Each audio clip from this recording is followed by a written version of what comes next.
Hey, so this is Derek, and this is my little YouTube channel selling stuff on Reverb. I just recently put this up. It is a Fender Partscaster that I created during the pandemic. I'm just going to go over a basic rundown of everything. So the body is from a Tagima TW65 Jazzmaster style body. You can see I replaced the pickups. These are not active, they're actually passive EMG P91 and P92 pickups. They're pretty awesome. They have an H4 design, so they sound kind of like an 81, 85, but I did some changes to the electronics, which I'll go over here in the next video, but just be aware, even though these are very hot pickups, you can get a lot of dynamics out of them. And if you see in this little area right there, that is a Veritone switch, which dramatically changes the tone of this guy. So I'll go over all the quirks. I'll go over everything about this guitar that I, essentially assembled, and then get some playing done. So first things first, I'm going to start at the neck. This is a Fender Marauder neck that I got off of Reverb years ago, and I used it for another Jazzmaster project. Ended up not liking it, and got rid of it. Let one of my friends borrow this neck, and I guess they tried to apply some kind of like Floyd Rose system or something in here, and also a failed string tree attempt. So it was in bad shape. You can see a lot of tool marks on here.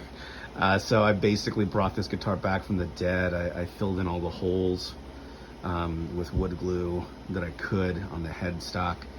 That's just cosmetic. It looks kind of funky and relict, but it doesn't affect playability. The tuners on here I purchased were locking tuners from, I think it was the Jinho, which is now owned by Wilkinson, but this was before that happened. So they're not exactly the best tuners, but they work, they're functional, they keep things in tune, it's locking. You can see that this is kind of bent compared to the other tuning pegs, a little slightly bent forward. But again, doesn't affect playability, doesn't even affect tuning stability. It's just kind of this weird thing that you notice once you get up on the neck. I did a full fretboard treatment with lemon oil and polished the frets, so they're actually really silky smooth. You can see how shiny they are. I used a Dremel technique, polished them down, got them really shiny. Now we're gonna move down here. Besides the pickups being swapped out, I also replaced the bridge with a Wilkinson WV locking trim system. So like you basically, to adjust the height and the action, not the action, but the height and the action and the intonation, you have to actually, if I can get up on here, there's these little black screws that will loosen the string, so that way you can make the adjustments you need to make. Intonation adjustments right here at the bottom, and then height adjustments right here, of course, on the top little ones. So it works really well. This thing is a pop-in tremolo arm, and I put a little bit of felt inside, so that way it doesn't make any sounds or doesn't fall loose. So it's easy to move around, easy to pull out, easy to pop in. Veritone switch, that is a weird anomaly. There's 5 positions. Position 1 means it's bypassed. Positions 2 through 5 give you different tonal variations for the EMG pickups, which helps dramatically if you want to tame these things from being a high gain metal monster to, like if you're playing like praise and worship or indie or alternative, you can get different tones out of it. Best way I can describe it is position 1 is like the metal position, like it's the all-out gain. Surprisingly has a warm tone, because another modification I did on here was actually I replaced the stock capacitor for an orange drop, so it actually warmed up the pickups a lot. It's got more of a PAF kind of characteristic.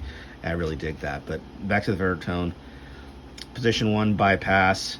Flip it down all the way to 5, you get more of that single coil P90 kind of sound. 4, 3, and 2 are different variations of a kind of a single coil sound. It's out of the way, it's what I like about it. So you won't flip it or accidentally hit it, and it's a lot easier to understand than like a jazz circuit. So Yeah, three-way toggle switch works as you would think it does.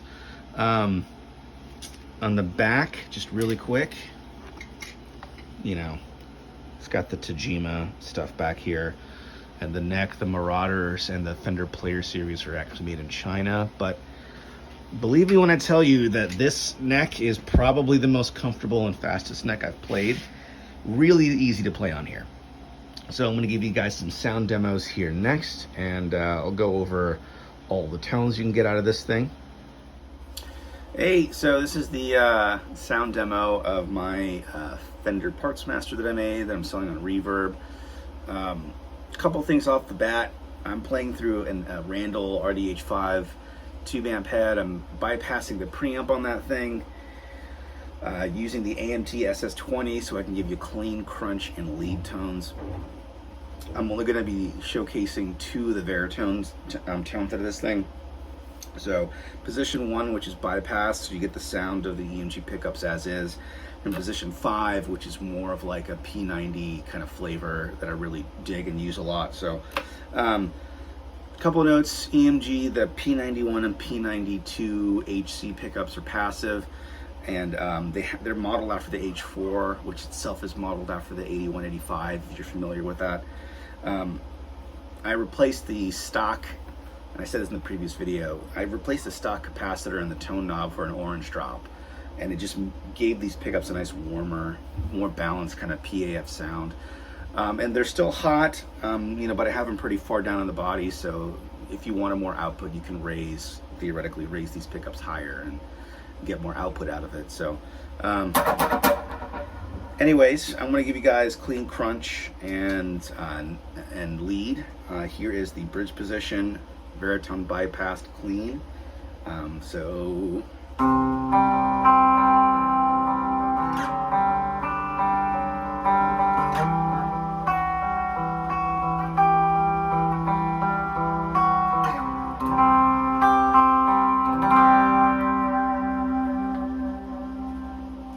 tremolo's great on this thing too.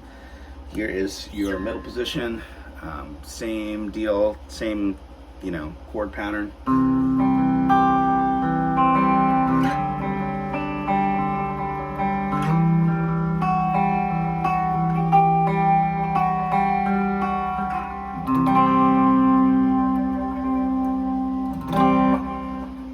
And then neck, which is warm and really well balanced, I feel.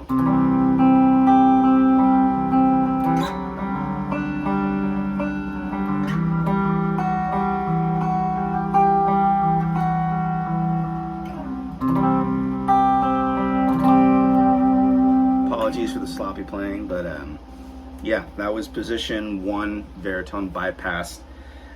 Position 5 of the Veritone is more like a P90 kind of feel. So bridge position, I'm going to give you with a little bit of overdrive, but you know, nothing too crazy.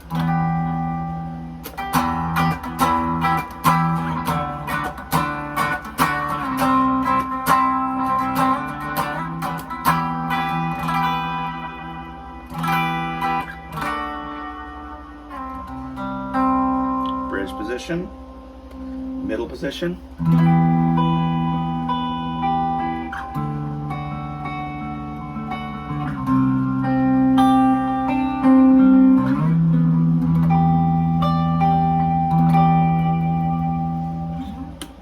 Same thing here with the neck.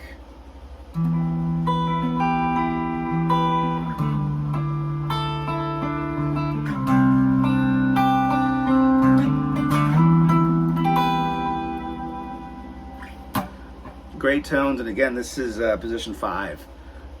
So like it has a really cool, like a fat single coil kind of sound. And for clean, that's what I go back to. We're going to go to crunch now. Veritone position 1, everything's bypassed, so you get like the, you know.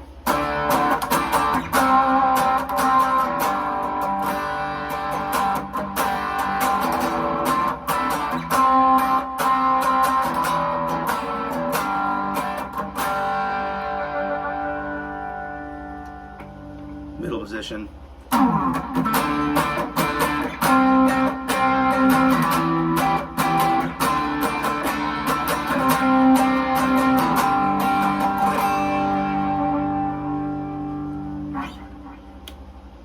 position. I'm actually gonna do a little bit of lead on the neck because I think it sounds best doing that.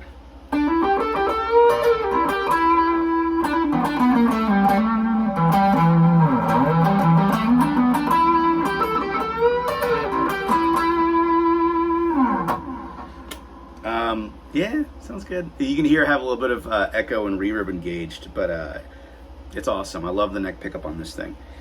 So down to position 5, back to that more of a P90 sound.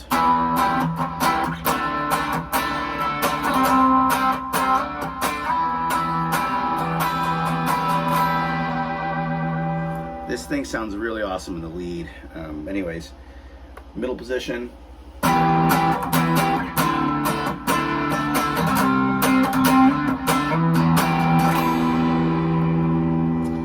What I like is that the cavity routes in here are interesting.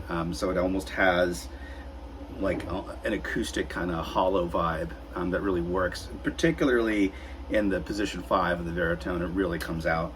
So, and then lastly, neck on this.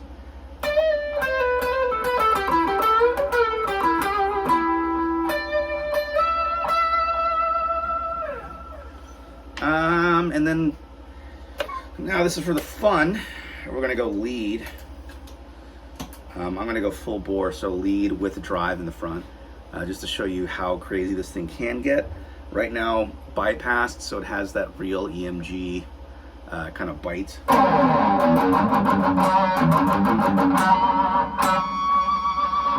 You can do all the squeals. It has the ability to shred, and if you want to drop tune this thing, it's a lot of fun. But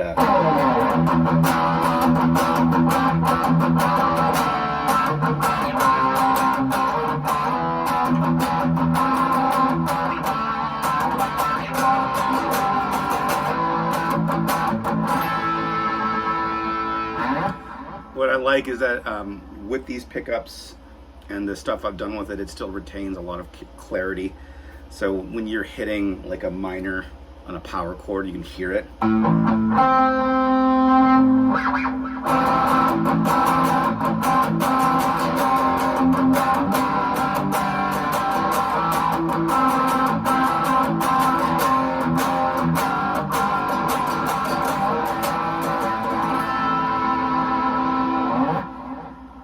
really dig it.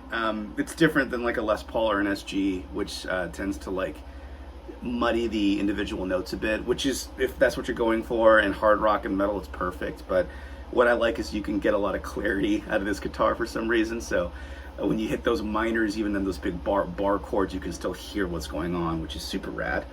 Anyways, that was bridge position. I'm not going to go over every position on the lead channel because I think most of us are just going to play either, you know, neck or bridge. So here's the neck on the lead channel.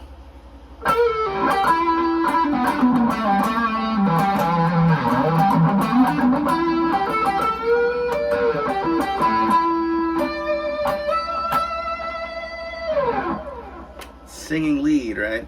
Veritone position 5 on the bridge. It gets a different kind of sound, more of a Green Day.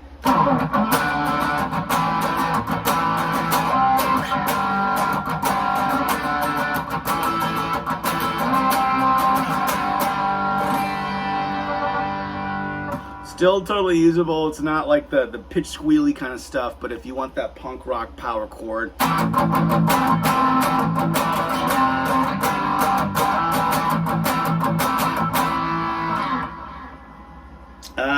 And then Veritone, sorry, neck position, Veritone 5. Sounds great.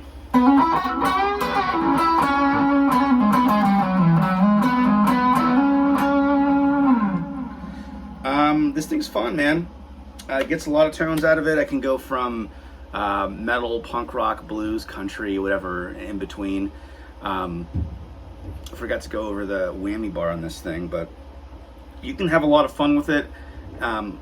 You can almost go full dive bomb, but there's no locking nut, so it'll go out of tune if you go that far down. But you know, you can get all the fun squeals. Let me turn off the noise gate here. So right now I have it set up really stiff, but it's a lot of fun, and miraculously this thing stays in pretty decent tune.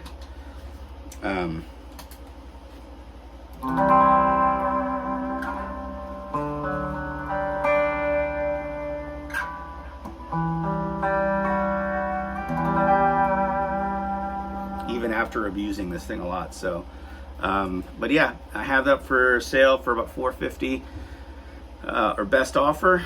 I hate to let this thing go, but I play my Les Paul and I play my SG way more often for gigs, and this thing kind of gets forgotten, lost in the shuffle. So anyone interested, hit me up.